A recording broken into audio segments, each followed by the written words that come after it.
Traders, how are you? Marcello, founder of the Day Trading Academy, co-founder of Speed Up Trader. Today we're doing the recap of what happened in the markets last week.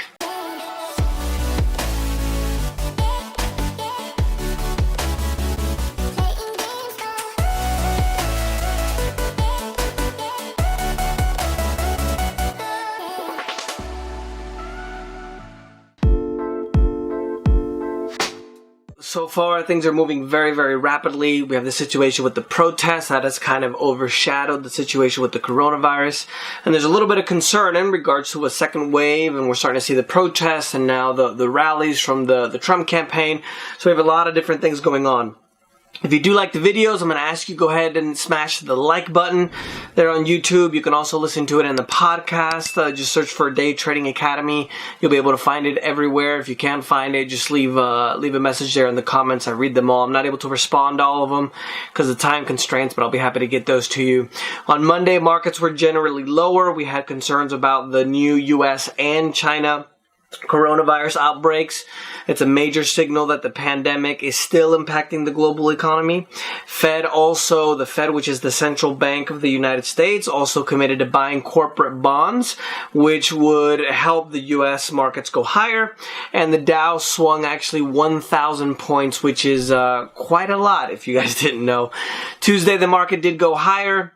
The Fed officially launched its Main Street lending program where it's going to help medium and small sized businesses. Wednesday, we had a negative day that ended a 3-day winning streak. Thursday, markets were mixed, anxious in regards to a new round of business shutdowns, and also that there's a lot of numbers now that are coming out that are stating that it might take a little bit longer to recover than we want it to happen. I personally believe that we're going to have a W pattern. We're going to have, everybody's going to get back to work. We're going to have great numbers. We're going to see a boost. And then after that, I think we're going to kind of go down a bit because I think we're going to have a situation where, and I mentioned this in last week's recap, where a lot of companies now, what's going to happen with the government loans and the government money, the stimulus runs out. The economy is not where it used to be back before we started the quarantines, right? So another thing, we're going to have businesses, right? We're going to have these large businesses who pay high amounts of rent for all of these offices that everybody can work from home now, right? And that's going to reverberate across the economy as well. People are going to drive less. People are going to go out and maybe not spend as much on lunch because they're not going out when they're at work, et cetera, et cetera, et cetera. That's why I think we're going to have a W. And I don't know, this year's kind of been a crazy one, right? We had the coronavirus and we had the riots. I still think we're going to see a third thing sometime this year. Probably some kind of, I really don't know. Just something unexpected. It could be a natural disaster or something along those lines. Wednesday, I already mentioned Wednesday. We had Friday, we ended mostly lower with good news that China does plan to continue to accelerate the purchases for the agriculture that they agreed to, which they actually fell behind on due to the coronavirus. So that's good news in regards to the tensions between the United States and China. Obviously people are again worried about the coronavirus situation, and we had a little bit of optimism in regards to those relations between the U.S. and China because China did say that they were going to go ahead and proceed on that a little bit faster. Overall, for the week, the Dow was up 1.03%. For the year, it's still negative 9.35. S&P 500 for the week is up 1.85%. For the year, it's still down 4.12. And the NASDAQ was 3.72% positive for the week. And for the year, 10.85. The only one that's actually positive for the year. European markets overall higher. The Swiss markets were the overall most positive at 4.96%. Latin American markets mostly higher as well, with the Bovespa in Brazil going up 4.07, whereas the Merval in Argentina, much more volatile market, has a lot more movement. The only one negative at 6.02%. Africa and the Middle East mixed. Nigeria was negative 1.43. And in the Far East, the biggest winner was the Sensex in India at 2.81%. And then the biggest negative was Malaysia at 2.57%, with the Philippines being 2.55% negative. For cryptocurrency and Bitcoin news, that actually came out that in 2018, Trump actually told Mnuchin, which is the Treasury Secretary, to clamp down on Bitcoin for fraud. And this is something that I think that most people don't talk about in the Bitcoin or crypto community space. It's like a religion to these people, right? There can be nothing bad about Bitcoin. But I think Bitcoin will still exist. Cryptos will still exist. But I talked to you guys before about how I don't believe it's going to be what people say it's going to be. I don't think that the powers that be that control the world through the financial system are just going to let it go to somebody else, especially to a decentralized system they can't control. I personally would love that. I think it's a brilliant concept where it's completely decentralized and nobody can control it. Because at the end of the day, what's bad about our society is that it's controlled by humans, which are inherently corrupt. So, that's why we don't have anything that's perfect, because unfortunately, we have the corruption angle. So they're still going to exist. They're going to go up and down, but I think the real thing that's going to revolutionize everything is going to be the blockchain, which is the technology that the cryptos actually use. So there's actually two pieces, right? We have the blockchain and then we have the cryptos. And Bitcoin and all the cryptos, I think, that's not really going to make a big impact, but the blockchain, that's going to revolutionize everything. Overall for the week, Bitcoin was down 1.71%. And I just lost my place here to look at the price, 9,283.65. And even though we had the halving about 5 weeks ago, which a lot of analysts were talking about was going to allow Bitcoin to surge, we have not gotten above that 10K mark. Financial and banking news, U.S. home loan costs have hit a record low. Interest rates for a 30-year fixed mortgage dropped as well, spurring applications, which is great because the housing market, not only the construction, but also, I recently got into this where there's a lot of support personnel. You have the construction of the house, the people that are building the house, the actual company, the builders. Then you have the mortgage companies, the underwriters, the brokers. There's a huge, let's call it a supply chain that's kind of hovering around the housing market. So this is essentially a good thing about the recovery and the economic movement. Overall, applications for the mortgage industry rose 8%, rising to an 11-year high. Refinancing applications went up 10% to go to the highest level since April. Merkel's cabinet, Merkel, remember, is from Germany. She's the minister there. I believe I said her position correctly. The chancellor, that's what it was. The chancellor of Germany, Merkel, is leading a huge stimulus package for the country at about just over $245 billion to fight the pandemic. It's a record amount of money that they're actually borrowing. A fun fact about Germany, they're one of the only countries that was actually paying down their federal debt.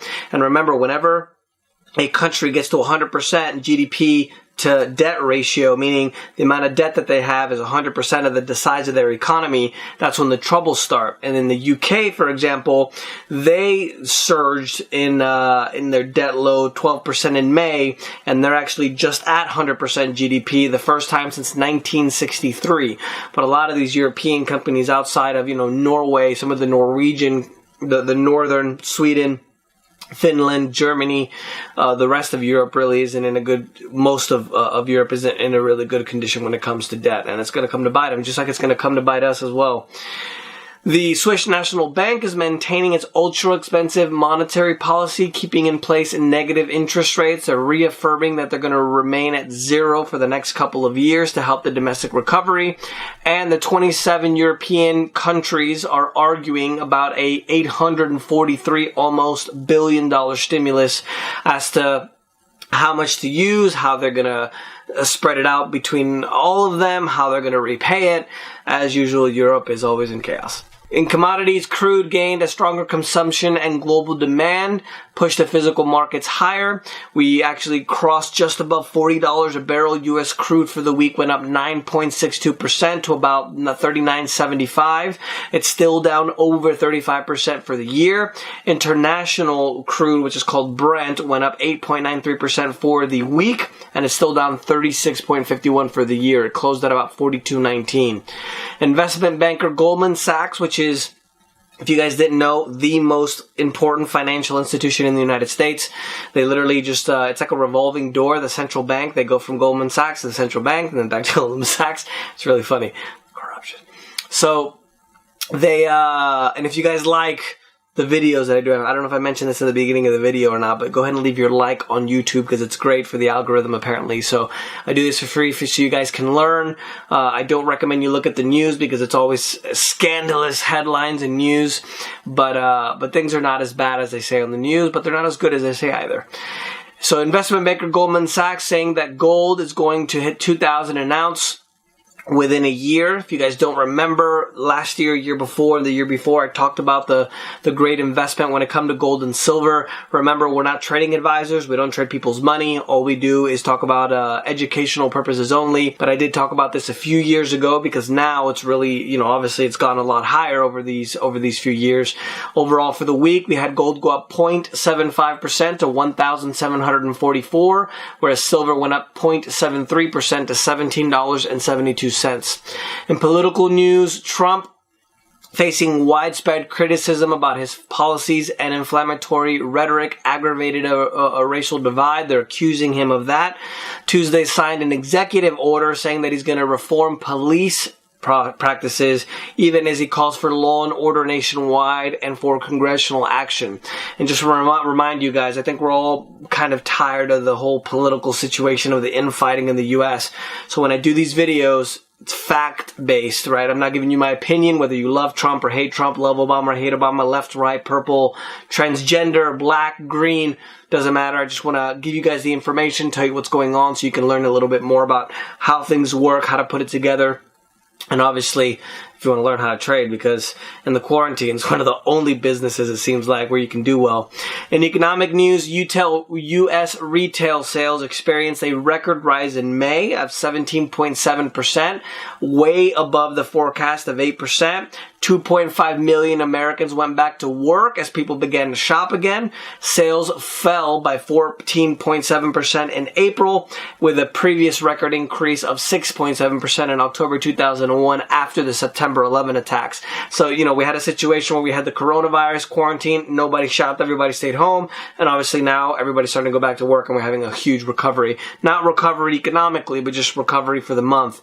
Remember that consumer spending is actually the most important part of the U.S. economy. It's almost at 70%, 70. So if people don't go out and spend money, that means that things aren't moving as much, which means that the economy isn't doing as well. That's why when they want the economy to move, we've gotten into this Frankenstein economics where the Fed is literally just printing money, injecting it into the stock market. As the stocks go up, everybody thinks that they're rich because they see their pension funds going up, right? And then they go out and spend more money. And then that helps the economy. That's why they do that.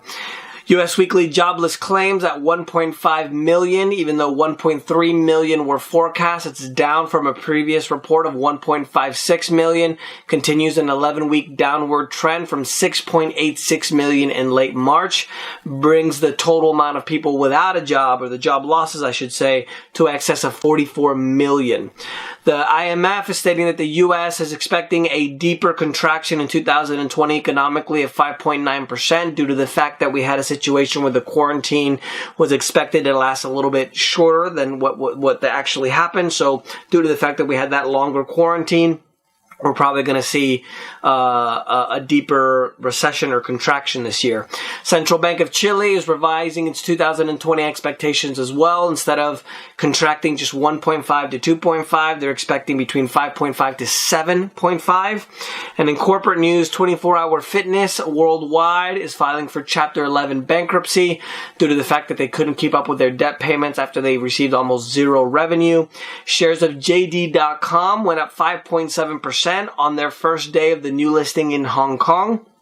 It's a secondary listing that gives the e-commerce giant proceeds of about $3.87 billion.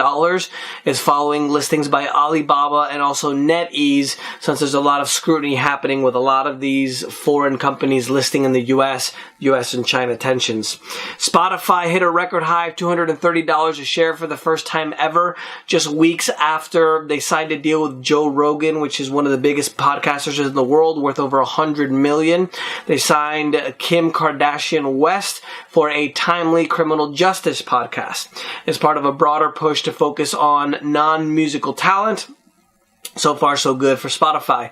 Next week, Albertsons, which is the second largest grocery chain in the United States, is going to begin their IPO. More than $10 billion valuation. If the stocks stay at the midpoint of about $18 to $20 target range. Microsoft hit an all-time high of just over $199. It puts them as the second most valuable country in the world at $1.49 trillion. Apple also hit an all-time high of just under $357 a share. Their market cap is about $1.52 trillion, and they still are the most valuable company in the world. In trade news, U.S. Trade Representative Robert Lighthizer is pushing to get a broad reset of an outdated tariff determination system, a part of the WTO. He's presenting what they're saying, or what the U.S. administration is saying, years of unfair treatment against the U.S. And this is actually something that's really interesting, because many people don't know, when Trump kind of started this trade war, whether you think it's right or not, countries like Canada, for example, charged our dairy 200% tariffs. So there were actually countries charging us tariffs, but we were letting them sell their products in our country without any tariffs. So in a sense, it does make sense to me for him not to actually do it, but to threaten the situation where we're going to put tariffs on stuff so they can remove their tariffs on our stuff going into their country. That's one thing that a lot of people don't know. U.S. Thursday blacklisted a Mexican company called Libre a Bordo and a related company, accusing them of helping Venezuela evade U.S. sanctions. The peso of Mexico slumped 2%. And technology, the International Energy Agency's Global Energy Vehicle Outlook, EV Outlook, is saying that the number of possible charging stations, accessible charging stations, actually went up by 60% in 2019 to just over 862,000 recharging stations. Of those, 31% was for fast charging. Obviously, this has to do with the infrastructure that a lot of companies are starting to put in, because they say that the future is electric vehicles, which only accounted for about 1% of the global sales. The U.S. is pulling out of talks with Euro countries about a global tax framework for digital tax system, which affects most of the U.S. companies like Amazon, Facebook, and Google. Is being led by the OECD, Organization of Economic Cooperation and Development. And this is really funny. The United States, because of this great economic system that we've built, has some of the largest companies in the world: Apple, Google, Amazon, Facebook, right? Now, Europe doesn't have a lot of these companies. Why? Because they don't have a business-friendly environment. High taxes, a lot of bureaucracy and corruption, a lot of, what's the word in English? I'm thinking in Spanish. I just did a video in Spanish. But essentially, they don't have the same framework. So instead of changing their framework to make it better for business so they can create some of these businesses, no, let's just tax the ones that already exist, which happen to be from the U.S. So Trump actually pulled out from that.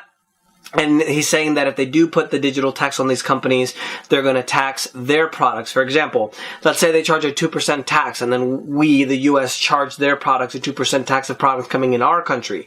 The cars from Germany, for example, or cheese and wine from France, for example, they're really not going to be any better ahead. You see? So the reality is more taxes and more bureaucracy isn't the answer. Because if everybody markets were free, then everybody would do well. But if you start cherry picking, right? It's all political. It doesn't really work as well as they want it to. COVID-19 cases hit 100K in Canada. They are starting a COVID tracing app called COVID Alert. Shopify and BlackBerry are working with some of the federal and state regulations to be able to do an app where they ping, keep your Bluetooth off, because they ping other devices via Bluetooth to be able to send randomly generated codes in a geographic vicinity. I always keep my location and always keep my Bluetooth off for part of that reason. I don't want anybody talking on my phone. My privacy. Investment news: U.S. Justice Department is proposing legislative removing protection from big tech firms after the situation where they're censoring and starting to select what they think should be on these platforms rather than the way it was before, where everybody could share what they wanted. Under a 1996 Act, provision section 230, they're stating that they doesn't hold these platforms responsible for what their users moderate. for what the users post, and they can moderate things as they wish. So they're saying that they should remove that because now they're not being fair to everybody. They're just being fair to a few people. The EU is drafting new rules to prevent firms subsidized by countries like China and the US from overtaking some of their corporate champions. In a proposal, the European Commission says that it needs new powers to prevent unfair competition. They're essentially protecting their businesses. Since a lot of the values of these companies went down, it's easily bought now and raided from overseas companies that have a lot more cash. Australian main air carrier, I think it's Qantas, the way you say it, in Australia, canceling most of its international flights for the next 4 months, as the nation is keeping its borders closed for the next 4 months until October. They might make an exception for New Zealand. However, Australia might be closed for the rest of the year. Colombia and also Argentina are keeping it closed until, if I believe, August 31st. Australian Competition Authority is the first global regulator to put the eyes on the flashlight, let's say, on concerns of Google buying Fitbit for $2.1 billion. It's saying that it's going to give the firm too much of people's information and more barriers to entry. They're going to come up with a decision on the 13th of August. And Tesla is asking Travis County and Tesla for tax breaks up to $68 million over the next 10 years to go ahead and move a plant, or build a plant, I should say, invest about $1 billion to build a plant in the Austin area. International events, North Korea. If you remember, I said that this wasn't going to end well, or it was going to continue with the shenanigans. They actually exploded a building that was built to have better ties with South Korea after it threatened to take action if the defectors moved forward by sending pamphlets of propaganda leaflets into the north. At least 20 Indian soldiers are killed after a clash on the border of the heavily disputed region between India and China and the Himalayan mountains, even though they are now saying that they're starting to de-escalate the situation.